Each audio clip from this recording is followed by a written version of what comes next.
Hello les secondes 2. Comment dire, en cette semaine de reprise, j'espère que vos vacances se sont bien passées. Donc là, on est dans une semaine où vous êtes en distanciel et donc, comme d'habitude, je vais vous proposer une petite vidéo qui va nous permettre d'avancer un petit peu dans le cours. En l'occurrence, ici, le nouveau chapitre d'histoire dont je vous ai donné juste avant les vacances le poli que vous allez pouvoir compléter. Et puis, donc, je vous rappelle que vendredi, dans la matinée, hein, on a un rendez-vous pour l'interrogation de cours qui aura lieu, qui sera donc en virtuel, en distanciel. Parce que la note sera pas virtuelle. Et puis, il y aura une deuxième partie d'évaluation qui sera en classe cette fois-ci, quand vous reviendrez donc dans 15 jours, puisqu'a priori, la semaine prochaine, on sera toujours en distanciel, avec vous, tout au moins. Il y a des classes qui rentrent, mais je ne pense pas que vous soyez concernés. Bien, alors, donc on repart en histoire et on revient sur nos histoires de 15e, 16e siècle. Souvenez-vous, on avait vu les grandes découvertes, hein. Souvenez-vous, hein, ces enjeux tout nouveaux qui étaient liés à l'invasion des Turcs, hein, dans une zone stratégique qui bloquait la route pour les Indes, qui donc a incité les populations européennes à essayer de trouver de nouvelles routes pour ne pas dépendre des Turcs. Et puis, comme c'était une époque de forts progrès techniques et de curiosité intellectuelle, il y a eu une tentation de partir à l'aventure, qui au départ n'était pas du tout souhaitée par l'Église, hein, parce que ces aventures pouvaient éventuellement remettre en cause différentes idées acquises par l'Église, à savoir que la Terre était plate, que la Terre était le centre de l'univers. Mais finalement, ces craintes, elles sont passées finalement au second plan face à l'intérêt des richesses qu'on a vu arriver de nouveaux territoires, des nouveaux territoires conquis, ce qui a créé une nouvelle catégorie, un peu la bourgeoisie, hein, de celle qui va vivre de ce commerce, notamment triangulaire, qui va se développer. Et l'Église en a profité aussi pour s'approprier de nouveaux territoires et puis de convertir de force, hein, des peuples qui n'étaient pas chrétiens. Alors, on revient sur cette période-là, sur un chapitre qui, je vous dis, parle de cette même période, mais on va dire sur un côté plus intellectuel et culturel. Cette période du 15e et 16e siècle, c'est pas uniquement je prends un bateau, je pars à l'aventure, je découvre des nouvelles terres, j'écrabouille la population qui s'y trouve et je pique les richesses. Si je simplifie un peu trop cette période. C'est aussi toutes ces nouvelles découvertes, ces nouvelles ressources, ces nouveaux peuples, ces nouvelles terres vont amener certains intellectuels à réfléchir en disant mais finalement tout ce qu'on découvre là, on ne l'a jamais lu nulle part, même dans la Bible, on n'évoque jamais, on n'a jamais évoqué ces territoires lointains au-delà des mers, où vivaient des peuples et se trouvaient des richesses insoupçonnées. Hein, on nous faisait croire que un peu plus loin dans la mer, c'était un vide où les bateaux tombaient, ou étaient gobés par des monstres sortis des enfers, et c'est pas du tout le cas. Et donc il y a des gens, des intellectuels qui vont commencer à se dire, finalement, l'Église ne nous dit pas, enfin se trompe aussi, et soit nous cache la vérité, soit, voilà, elle se trompe, d'une certaine manière, elle nous ment. Et donc, les, ce qu'on va appeler les humanistes, hein, ces intellectuels de cette époque-là, vont essayer de dire voilà, c'est à l'homme à prendre son destin en main et c'est pas voilà, en obéissant aveuglément à un Dieu dont on ne sait même pas s'il existe, même si on va voir, ils ne le remettent pas forcément complètement en cause, mais en tout cas, ils vont clairement remettre en cause l'Église, qui est l'intermédiaire entre les hommes et Dieu, en partant du principe que l'Église, finalement, ne dit pas toute la vérité, voire n'en sait pas plus que les autres, et raconte un peu n'importe quoi. Tout ça pour garder leur pouvoir. Donc, ce sont des gens qui vont dire c'est à l'homme à prendre son destin en main et puis à réfléchir, à faire des recherches, à s'instruire, à développer ses connaissances pour avoir une idée un peu plus précise du monde dans lequel il vit. Et il y a probablement des choses dans ce monde dont Dieu est à l'origine, et puis il y a des choses pour lesquelles l'homme est capable de gérer lui-même. Donc voilà le nom de ce mouvement, l'humanisme, parce que voilà, ce sont des gens qui vont dire que l'élément le plus important là-dedans, c'est l'homme. L'homme est doué d'intelligence, il est capable de faire des choses exceptionnelles. Voilà, c'est à lui un petit peu de jouer. Alors forcément, vous imaginez que l'Église ne va pas apprécier du tout cette façon de voir les choses, parce que c'est un peu remettre en cause leur savoir, leur puissance, hein. Et donc, ça va amener des conflits que l'on verra dans la troisième partie. Donc, la première partie, on va voir un petit peu les fondements de ce courant humaniste. Dans une deuxième partie, on va s'intéresser surtout, là vous en avez une illustration, un petit peu à l'art de cette époque-là qui va considérablement évoluer. Vous voyez ici une peinture qui est vraiment d'ambiance antique, hein. On pourrait se croire à Rome ou à Athènes, plutôt à Rome d'ailleurs, avec vraiment une qualité, hein. Après, vous aimez, vous n'aimez pas, mais on a quand même une qualité technique qui est quand même assez exceptionnelle. Et je vous montrerai, je vous comparerai ça ou d'autres peintures avec ce qui se faisait au Moyen Âge. Vous allez voir qu'il y a une sacrée différence. Donc cette volonté de montrer que l'homme est capable de grandes choses va se traduire un peu dans différents mouvements, que ce soit la peinture, la sculpture, la littérature, la recherche, la traduction d'œuvres anciennes. Il y a un souci de perfection, hein, qu'on veut atteindre pour montrer que voilà, on est une créature de Dieu peut-être, mais voilà, on est le digne héritier de ce que Dieu a voulu créer. Jusqu'à présent, hein, s'il fallait résumer un petit peu, je dirais que euh, tout au long du Moyen Âge, l'Église avait plus ou moins imposé aux hommes une vision très modeste, hein, de l'homme. Donc voilà, l'homme a été chassé du paradis, donc il a été puni, il a été mis sur terre, qui est voilà une espèce d'étape d'intermédiaire, hein, de purgatoire, hein, on appelle ça dans la religion. Donc c'est un état intermédiaire entre le paradis et l'enfer. Vous n'avez pas mérité le paradis, mais bon, vous n'avez peut-être pas mérité l'enfer non plus, donc vous êtes dans un entre-deux qui n'est pas terrible. Voilà, la terre c'est un peu ça, et l'homme du coup, il doit se faire discret, baisser la tête, respecter au maximum les principes imposés par Dieu, en espérant qu'un jour Dieu lui pardonnera, et notamment quand il mourra. Donc il faut être modeste, il faut baisser la tête, il faut prier, il faut demander pardon pour ses péchés, pour espérer à sa mort peut-être être pardonné par Dieu et aller au paradis. Donc c'est voilà, c'est une vision assez négative, hein, de la religion. Elle fait peur, cette Église, elle fait peur. Il faut la respecter, il faut lui obéir parce que elle seule connaît le chemin pour aller au paradis.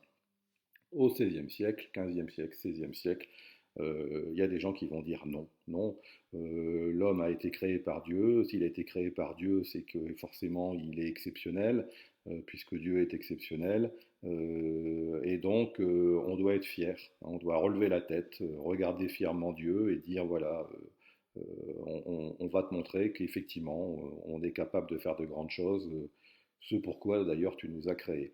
Donc c'est un changement radical de sens, hein. Et si les humanistes ne vont pas forcément mettre en doute l'existence de Dieu, alors on va voir certains un peu, mais bon, voilà, tout le monde est conscient qu'il y a quelque chose qui a créé la Terre, qui a créé l'univers, qui a créé l'homme. Si les humanistes considèrent quand même qu'il y a bien quelque chose qui n'est pas tout à fait utile là-dedans, c'est l'Église, parce que voilà, elle s'est donné le rôle de porte-parole de Dieu. Hein, c'est elle seule qui, soi-disant, est en contact avec Dieu.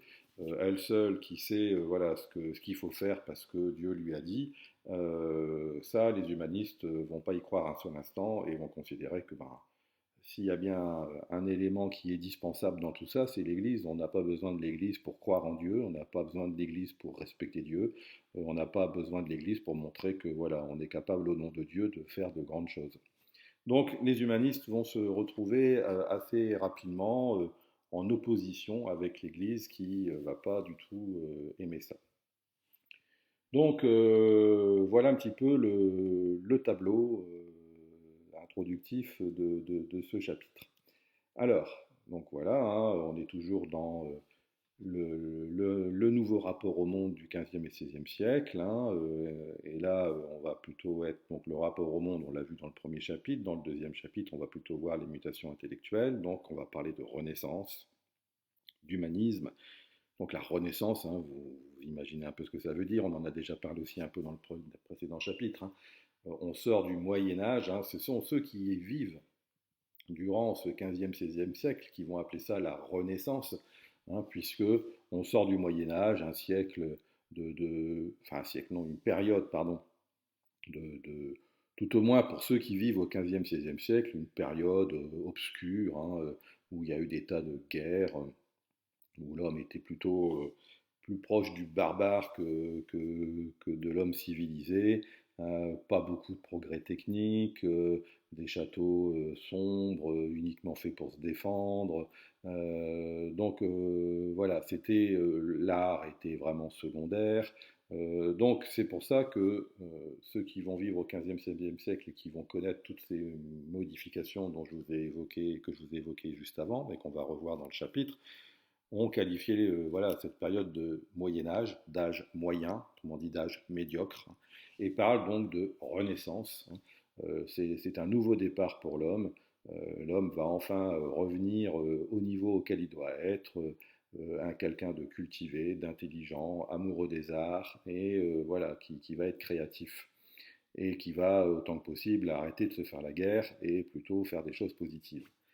Humanisme, parce que c'est l'homme qui va être au centre des préoccupations, hein, même si ça ne va pas plaire à l'Église, je vous ai dit, et puis ce qui va entraîner forcément des réformes religieuses. Il y en a qui vont aller jusqu'au bout en disant, ben voilà, si on n'a pas besoin de l'Église pour croire en Dieu, on va créer des religions où il n'y aura pas d'Église. Et donc la religion catholique, enfin la religion chrétienne, tout au moins de manière générale, et donc l'Église romaine, hein, par exemple, vont être contestées. Donc c'est une période de grande mutation en Europe. Donc si on complète l'introduction, apparue au XVe siècle, la Renaissance est une période de renouvellement artistique qui trouve son origine dans un intérêt pour la pensée et les formes de l'Antiquité. C'est-à-dire que comme le Moyen Âge, c'était pas terrible, pour ceux qui vivent au XVe, XVIe siècle, on va aller rechercher l'inspiration dans la dernière période qui a semblé être une période voilà, de fort développement et de progrès dans l'histoire de l'humanité, bah, c'est l'Antiquité. Hein. On va aller rechercher dans l'Empire romain, hein, qui a quand même marqué les esprits, ou bien les civilisations grecques, hein, à l'époque d'Athènes. Hein, donc en fait tout notre début de programme, hein, ces deux grandes civilisations dont on a idéalisé en quelque sorte le savoir-vivre, la culture, le goût du beau, du raffinement intellectuel.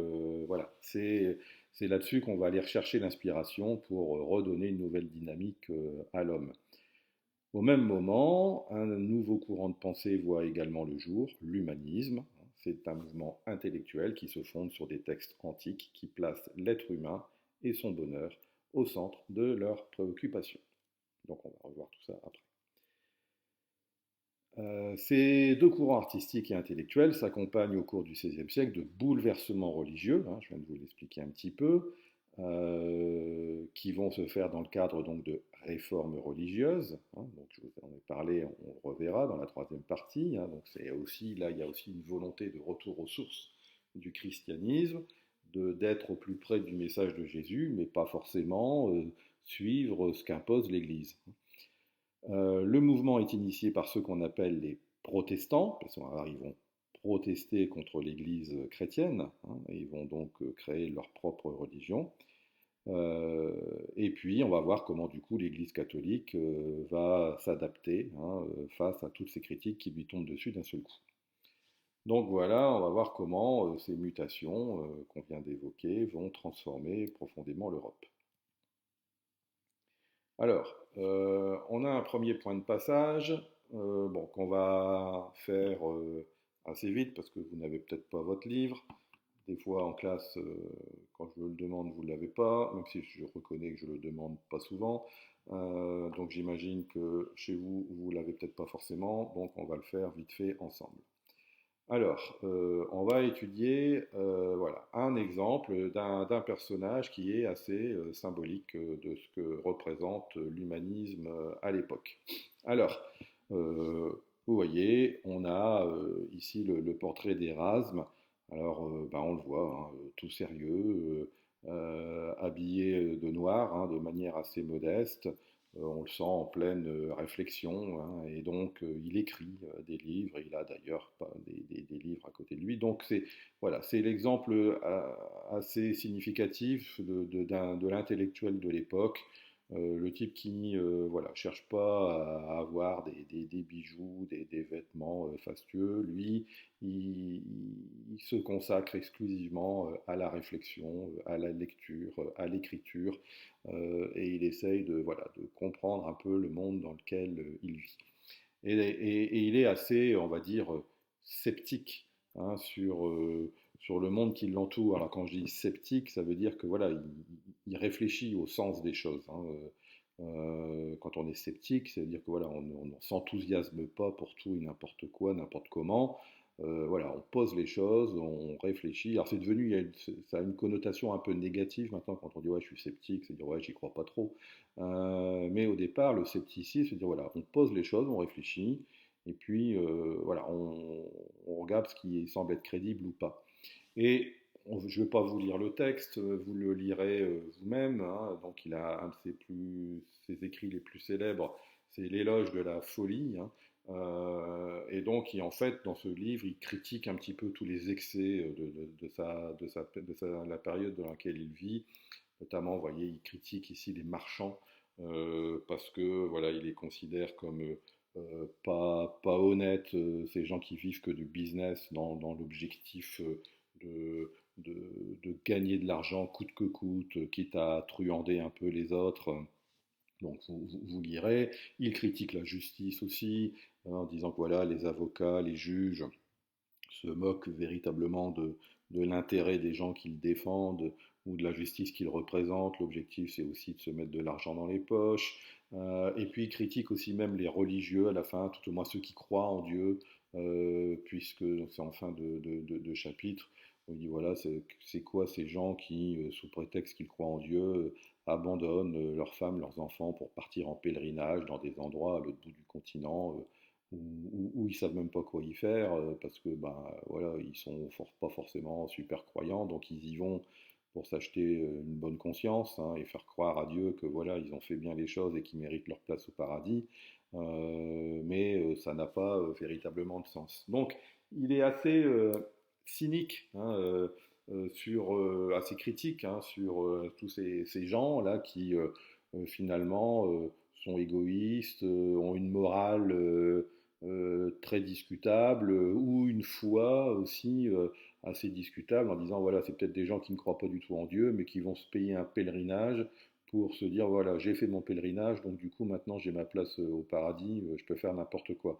Alors que pour lui, voilà, la religion, c'est pas de l'apparence, c'est un sentiment profond, hein, en soi qu'on doit avoir. On doit aimer Dieu, et aimer Dieu, ça passe pas forcément pour aller par faire des pèlerinages pour se montrer et dire qu'on a fait un pèlerinage.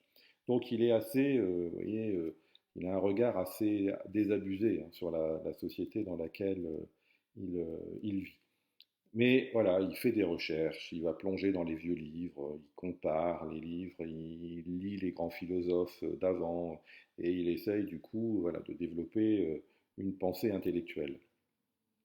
Et donc, quand on dit qu'il travaille sur des textes, hein, ben, une des grandes passions d'Erasme, hein, c'est comme je viens de vous le dire, hein, de lire des livres anciens et de les traduire pour essayer de faire en sorte que les gens qui l'entourent, hein, dans sa société puissent y avoir aussi accès. Donc ça veut dire concrètement que Erasme, il va à travers l'Europe, il va chercher des livres anciens, il va dans les vieilles bibliothèques, il va dans les monastères, puisqu'on en reparlera tout à l'heure, mais c'est là où on trouve essentiellement les livres anciens. Ce sont les moines qui les gardent, hein. Donc, il les consulte, il les compare, il les traduit. Alors pourquoi il les compare? On va voir, hein, parce que euh, les moines, bah, comment on reproduisait les livres? Bah, à l'époque, c'était les moines, hein, qui recopiaient les livres depuis des siècles et des siècles. Et donc, vous connaissez l'histoire du téléphone arabe, hein. Si moi, je disais une phrase au premier élève qui est devant moi en seconde 2 et que chaque élève se transmettait cette phrase, je suis sûr que si on arrivait au-dessus du CDI aux élèves de terminale, la phrase qui arriverait au dernier élève de la dernière classe serait sûrement plus du tout la même que celle que j'ai donnée au premier élève, hein, parce qu'à force de répéter, chacun peut la transformer en oubliant un mot, en rajoutant un autre, en n'ayant pas fait attention à la phrase qu'il a entendue. Et ben c'est exactement pareil pour les livres. Imaginez, hein, les moines, ils passaient leur temps, quand ils ne priaient pas, ils recopiaient des livres. Et vous le savez vous-même, hein, des fois en classe, vous n'êtes pas super attentif. Bon, bah, il suffit que le moine, à un moment donné, il recopie en pensant à autre chose, paf, il oublie une phrase, ou bien clac, il change une phrase, ou bien tiens, d'un seul coup, lui, ce passage-là, ça l'agace, donc il le recopie pas, ou bien à la fin de ce bouquin-là, ça lui plaît pas, il la change. Et donc, siècle après siècle, enfin après année, siècle après siècle, les bouquins sont recopiés, et donc quand vous faites une copie de copie de copie de copie, à un moment donné, voilà, si vous tombez sur genre je dis n'importe quoi, la 88e copie d'un livre original, vous n'aurez peut-être plus non plus, comme pour le téléphone arabe, tout à fait la même version que celle de l'original. Donc, Erasme, comme d'autres, hein, écume comme ça les bibliothèques à la recherche des livres les plus anciens pour essayer d'être le plus proche possible de l'original. Et quand ils en trouvent plusieurs, eh ben, ils les comparent, ils les lisent, hein, et puis ils essayent de comparer les différences de traduction pour essayer de reconstituer quelque chose qui ressemblerait le plus possible à l'original pour être le plus proche possible de la vérité. Donc ça veut dire qu'ils savent lire le grec, qu'ils savent lire le latin, certains savent lire l'hébreu, il y en a même qui apprennent les langues arabes, hein, parce que certains livres ont été traduits, hein, aussi en arabe. Donc ils sont polyglottes, hein, ils connaissent plein de langues, donc ça veut dire qu'ils sont très cultivés. Et ils essaient de reconstituer des livres qui, voilà, feront référence et seront les plus proches possibles des originaux, qu'ils vont traduire, vous voyez ici le terme ici, en langue vulgaire. Ça ne veut pas dire qu'ils vont dire des gros mots, ils vont écrire des gros mots partout. La langue vulgaire à l'époque, c'est la langue qui n'est pas noble. La langue noble à l'époque, je vous dis, c'est le grec, c'est le latin, c'est les langues anciennes, hein. La langue vulgaire, c'est la langue contemporaine. Donc c'est la langue qui est parlée par les gens, hein, de tous les jours. Donc Erasme, comme d'autres, vont aussi traduire, parce que, imaginez, à cette époque-là, au XVe, XVIe siècle, il y a très peu de gens qui savent lire et écrire. Et dans ceux qui savent lire et écrire, on peut imaginer qu'il y en a encore moins qui savent lire du grec et du latin. Donc, l'objectif est de traduire des livres en langue nationale, pour que ceux qui savent lire un petit peu aient les moyens d'avoir accès à des livres et de les lire et de les comprendre. parce que les livres avant qui n'étaient écrits qu'en latin, en grec, n'étaient réservés qu'à une infime minorité, une élite intellectuelle et sociale, alors que voilà, des gens comme Erasme veulent que les livres soient accessibles à un maximum de personnes, pour que les gens puissent se cultiver. Donc, ils voyagent, ils vont de bibliothèque en bibliothèque à la recherche d'anciens manuscrits. Ils essaient d'en trouver différentes versions en différentes langues qu'ils traduisent pour essayer de reconstituer et une version la plus proche possible de l'original avec le moins d'erreurs possible, et puis de la traduire en langue vulgaire, c'est-à-dire en français, en allemand, en italien, etc., pour que chaque population de chaque pays puisse lire ces livres. Alors pour le français, d'ailleurs, par exemple, hein, je vous rappelle que c'est à cette époque-là que apparaît ce qu'on appelle le François. Le François qui va être l'ancien français. Pourquoi le François? Parce que c'est François Ier qui décide que en France, il faut qu'on parle au moins une seule langue. Parce que je rappelle que la France, comme tous les pays, hein, c'est une association de régions qui était complètement différente, hein, qui était des fois indépendante. Donc le royaume de France, il s'est constitué par des victoires militaires de la part du roi qui a annexé des territoires. D'autres ont été annexés par mariage, voilà, certains territoires n'avaient rien à voir les uns avec les autres. Et donc chacun parlait sa propre langue. Ce qu'on appelait les patois. Hein, et donc, dans le royaume de France, jusqu'au XVe siècle, selon les régions, on ne se comprenait pas parce qu'on ne parlait pas la même langue. Donc, du coup, François Ier, il a dit que ça serait bien quand même que dans son royaume, tout le monde se comprenne et qu'il y ait au moins une langue parlée par tous. Donc, le François, ce qui va être à l'origine de la langue française, ce qu'on appelle encore une fois, je vous dis, l'ancien français, qui voilà, se travaille, s'étudie. Hein, quand on fait des études d'histoire, si un jour certains décident d'en faire, vous à un moment donné, vous passerez un petit moment à essayer de travailler sur des textes d'anciens français. Voilà, alors, je l'ai un petit peu expliqué là, donc Erasme corrige les traductions anciennes afin de les rendre fidèles, hein, le plus fidèles possible au texte original, et puis ensuite, on va en reparler après, il les fait imprimer, hein, une fois que voilà, on a le sentiment d'avoir quelque chose de correct. Bon, on ne va pas commencer à le faire recopier une nouvelle fois parce que là c'est reparti, ça peut être source d'erreur, donc on va essayer de trouver un moyen de reproduire les livres en limitant les sources d'erreur. Donc l'imprimerie, quelque chose d'important, en 1450 avec Gutenberg, on en reparlera tout à l'heure. Alors, ces idées, hein, donc Erasme porte un regard sur l'homme en tant que humaniste, hein, c'est-à-dire qu'il croit en l'homme et il se place au centre de ses préoccupations intellectuelles et scientifiques, hein, et il lui donne la capacité à faire preuve de raison et de devenir qui il veut. Il n'y avait pas ça c'est après, on va le revoir après ça. Donc, en fait, ça c'est peut-être un petit peu compliqué, mais vous allez avoir les illustrations après, ça va être un peu plus simple. Mais c'est un peu ce que je vous ai expliqué tout à l'heure. Il est humaniste, hein, Erasme, comme plein d'autres à l'époque, et donc je vous l'ai dit tout à l'heure, ce qui va devenir le sujet essentiel, hein, c'est l'homme, c'est plus Dieu. Avant, c'était Dieu qui était au centre de tout. Là, on va travailler, les humanistes vont travailler sur l'homme, qu'ils vont considérer comme intelligent, qui sont donc doués de raison, d'une conscience. Hein.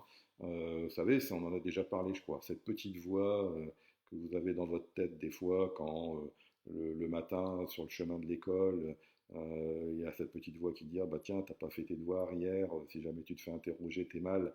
Hein, alors que la veille au soir, quand vous à un moment donné vous êtes dit bah allez, je vais faire mes devoirs, il y a une autre petite voix qui va dire ouais, tu t'en fous, tu les feras tout à l'heure, t'as qu'à finir ta petite partie de PlayStation et puis tu t'y mettras après. Puis finalement, la partie de PlayStation, elle a duré, au lieu de durer une demi-heure, elle a duré 2 heures.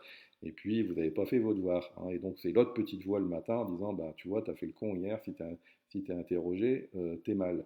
C'est ça hein, la raison, c'est la conscience un petit peu, hein, ce combat permanent entre ce qui vous incite à faire les choses bien et puis ce qui vous incite des fois à faire des choses moins bien.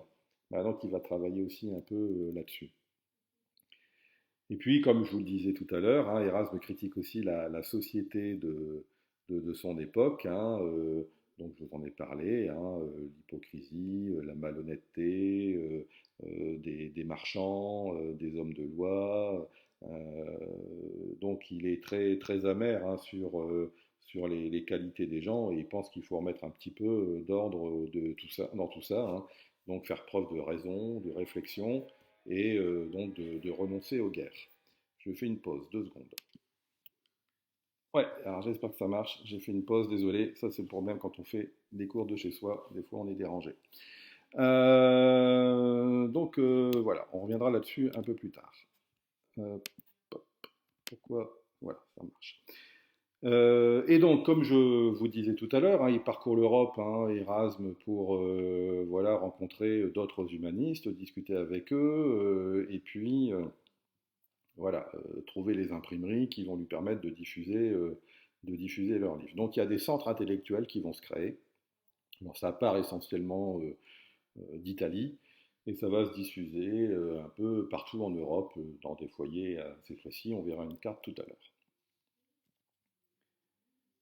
Et bien évidemment, il y a une espèce de correspondance qui va se créer entre ces humanistes qui vont s'entendre, même s'ils viennent de pays différents. Voilà, donc vous avez Erasme, j'en avais parlé, il y a Thomas More en Angleterre, François Rabelais en France, vous avez des Italiens aussi. Et donc ces gens vont commencer à correspondre pour discuter un peu de leur avancée dans leurs travaux, de leur demander de discuter sur différents points de vue, sur des sujets qu'ils vont poser. Et donc il y a une espèce de bouillonnement intellectuel, d'un petit groupe d'intellectuels comme ça en Europe, qui va essayer de réfléchir à une espèce de société idéale, et c'est en rêvant d'une société idéale. Et ils vont même lui donner un nom à cette société idéale, la République des lettres. Donc c'est un peu ce qu'ils imaginent, un peu la société dans laquelle qu'ils espèrent faire aboutir, cette République des lettres. République, ça sous-entend donc que ce soit une démocratie, et puis des lettres, ça montre que c'est voilà quelque chose, une société fondée sur la culture. Donc voilà un peu le, le, le rêve vers lequel ils essayent d'avancer, une société démocratique où tout le monde serait cultivé. Alors, comment on appelle ça? Une société un peu idéale dont on sait qu'elle a peu de chances d'aboutir. Ça a un nom. Euh, pour ceux qui auraient lu éventuellement Candide de Voltaire, euh, vous en avez sûrement une idée. Alors, je vais faire en sorte que j'imagine que je l'entends. C'est ce qu'on appelle une utopie. Croire, enfin, être convaincu de quelque chose dont finalement on sait plus ou moins que ça sera irréalisable parce que voilà, c'est trop loin de la réalité. Une utopie, voilà, c'est ça. Dire que par exemple, voilà, on va vivre bientôt dans une société où tout le monde sera milliardaire, on peut dire que c'est utopique. Dire que dans 10 ans, Thomas Pesquet il va nous montrer le chemin pour aller s'installer, pour aller prendre des vacances sur Mars, c'est aussi un petit peu utopique. Donc voilà, c'est quand on rêve à quelque chose voilà, qui a peu de chances de se réaliser. Et puis bien sûr, forcément, ces gens-là, ils donnent des cours aussi, ce sont des intellectuels, je vous ai dit, donc ils vont dans les écoles et les universités, on va en parler aussi, pour donner des cours, faire un peu l'état des lieux de leur recherche devant des étudiants qui sont de plus en plus nombreux, on verra pourquoi. Voilà, alors si on résume tout ça assez brièvement, on peut dire que chez les humanistes, qui sont ici incarnés par Erasme, alors après chacun a ses petites particularités, mais les enjeux sont plus ou moins les mêmes, il y a une soif de connaissance, il y a une volonté d'érudition. Quand on dit que quelqu'un est érudit, hein, c'est-à-dire que c'est quelqu'un qui est cultivé, hein, et voilà, on travaille essentiellement sur l'aspect, on va dire, intellectuel, on réfléchit, hein, sur le sens de la vie, sur la société dans laquelle on vit, etc. Alors, qu'est-ce qu'ils font? Ben, on va voir qu'ils traduisent des livres anciens, et notamment, ils vont bien sûr cibler un peu sur la Bible à un moment donné. On en reparlera dans la partie sur les conflits, parce que c'est un peu le début des problèmes, hein. Certains, bah, comme je viens de vous l'expliquer, ils veulent que les livres soient accessibles à un maximum de personnes, donc ils vont essayer de trouver les plus vieilles versions possibles de la Bible. Ils vont les confronter pour essayer d'en faire une version la plus proche possible de l'original. Ils vont les traduire en différentes langues. Or, l'Église, ça va s'y opposer complètement parce que l'Église, elle considère qu'elle est la seule habilitée à lire la Bible. Et cette Bible, elle est en latin, hein. Et donc, seuls les membres du clergé qui ont appris le latin, plus ou moins, et encore pas tous, on peut imaginer que les petits curés de campagne, ils ne connaissaient pas le latin, hein, soient donc en capacité à lire la Bible. Autrement dit, voilà, il n'y a que nous qui avons le droit et qui pouvons lire la Bible. Et donc pour les humanistes, c'est louche ça. Ils disent bah, pourquoi ils veulent absolument garder le secret de la Bible? Ça veut dire qu'il y a des choses qui ne sont pas nettes. Soit ils nous cachent des choses, ou soit ils disent des choses qui ne sont pas vraies. Donc nous, on va la traduire, et puis comme ça, on va pouvoir se rendre compte par nous-mêmes si ce que, voilà, dans les églises, lors des messes, les curés, les évêques, les cardinaux, voire le pape, disent bien ce qui est écrit dans les livres. Et donc, voilà, ça veut dire que les gens pourront avoir la Bible chez eux. Et ça, l'Église, il en est hors de question. Les gens, s'ils veulent connaître la Bible, il faut venir dans les églises et écouter ceux qui savent la lire. Donc, pardon, ils vont s'opposer, du coup, à, aux humanistes qui ont cet objectif-là de traduire la Bible. Mais que ça soit la Bible ou d'autres livres, hein, c'est toujours la même chose. C'est-à-dire que l'objectif, c'est que ces livres ils soient accessibles à un maximum de personnes. Et puis, bah, les objectifs aussi des humanistes, c'est que de créer, comme je vous ai dit, ils critiquaient les marchands, Erasme, ils critiquaient la justice, ils critiquaient soi-disant les gens, les croyants qui se payaient des voyages pour faire des pèlerinages, hein, alors qu'ils n'étaient pas plus croyants que ça. Voilà, il faut que l'homme il soit réglo, hein, et qu'il est voilà, digne de celui qui les a créés. Et puis, on va le voir aussi après, mais ça, on va voir que ça va être plutôt un échec, hein. Bien au contraire, parce qu'ils vont être involontairement à l'origine de conflits en Europe, hein, les humanistes. C'est voilà, de créer une société qui s'appuie sur la paix, hein, et puis voilà, la culture, hein, un monde idéal. Donc voilà, je vais m'arrêter là parce que j'ai quand même dit pas mal de choses, donc je vous laisse ingurgiter ça. Il y a deux, trois choses que je n'ai pas forcément très très bien expliquées, mais sur lesquelles je vais revenir après parce qu'il y aura des documents là-dessus. Donc, avant de rentrer un peu plus sur les contenus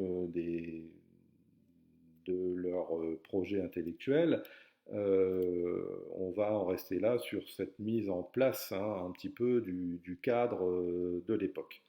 Donc je referai une deuxième séquence vidéo dans le courant de la semaine ou au pire au début de semaine prochaine, puisque donc a priori la semaine prochaine vous n'êtes pas là non plus.